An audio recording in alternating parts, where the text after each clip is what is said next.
Bom, antes de entrar nos detalhes de cada infração, a gente precisa firmar essa base. Entender o mandato como uma função pública e não como um poder pessoal é o que vai dar a real dimensão da gravidade de cada ato que a gente vai ver. Sem isso, as regras podem parecer só burocracia. Vamos começar então pelo inciso primeiro, que fala do abuso das prerrogativas.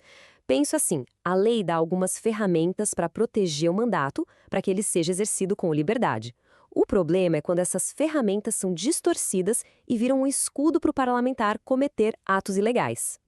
E aqui está o pulo do gato na definição. Prerrogativas, como a famosa imunidade parlamentar, existem para garantir a liberdade de expressão, a independência do poder. O objetivo é sempre proteger a função, o cargo, e não a pessoa que está lá para benefício próprio. E aqui estão alguns exemplos clássicos de quando essa linha é cruzada.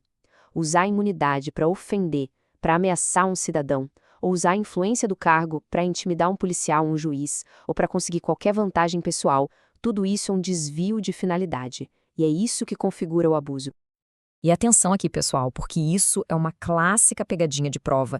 É fundamental saber diferenciar prerrogativa de privilégio pessoal. Se a ferramenta está sendo usada para proteger o exercício do mandato, tá tudo certo. Agora, se virou um escudo para um benefício particular ou para uma ilegalidade, aí é abuso. Simples assim.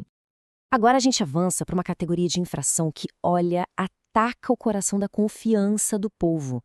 É quando o mandato, a representação, passa a ter um preço, seja por grana ou por acordos por debaixo dos panos. O inciso segundo é bem direto ao ponto. Receber qualquer tipo de vantagem indevida, seja em dinheiro, favores, benefícios para si ou para a família, é quebra de decoro. E um detalhe importante, a lei não está nem aí para o nome que se dá para isso. Pode chamar de ajuda, doação, apoio. Se a intenção for corromper o mandato, a infração está ali. Já o inciso terceiro descreve um cenário bem específico, a famosa venda da suplência. É basicamente quando o titular do cargo negocia a sua saída, seja por licença ou renúncia, em troca de um pagamento ou de algum favor do suplente. O mandato popular vira, literalmente, uma mercadoria. E mais uma dica valiosa para quem está focado em concurso. Não precisa o dinheiro ter sido pago ou o suplente ter assumido de fato. A simples negociação, o acordo, só o fato de combinar esse esquema já é considerado uma infração grave, grave o suficiente para a cassação. Seguindo em frente, agora a gente vai para os incisos que tratam de ataques diretos à verdade e à legitimidade dos processos, a fraude e a falsidade. Aqui, a quebra de decoro acontece quando existe a intenção clara de enganar, de manipular ou de mentir. Então, o que significa fraudar o processo legislativo? Significa manipular de propósito o resultado de uma decisão. Não é um erro sem querer na contagem de votos, é uma ação consciente para distorcer o que foi decidido pelo plenário. Aqui a gente tem exemplos práticos dos dois casos. De um lado, manipular o painel eletrônico de votação, por exemplo. Do outro, mentir na declaração de bens para esconder um patrimônio que veio de forma ilícita. O que conecta essas duas condutas é o elemento principal, a intenção de enganar, o que no direito a gente chama de dolo.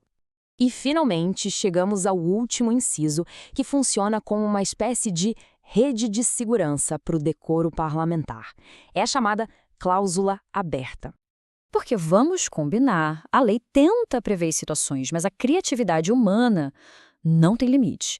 E se um parlamentar comete um ato terrível, super grave, mas que não se encaixa perfeitamente em nenhum dos incisos anteriores, o que acontece?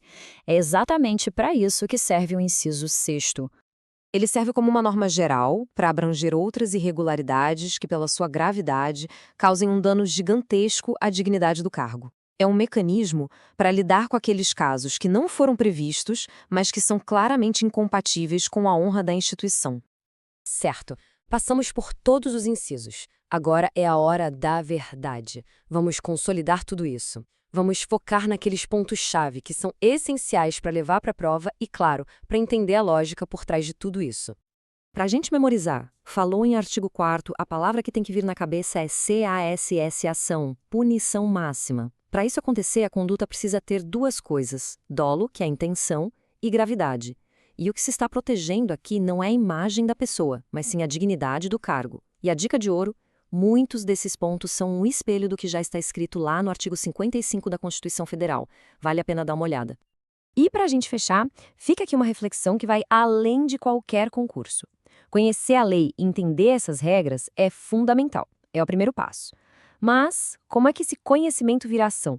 Qual é o nosso papel como cidadãos na hora de fiscalizar e cobrar para que essas regras saiam do papel e sejam realmente cumpridas? A resposta para essa pergunta, no fundo, define a força da nossa democracia.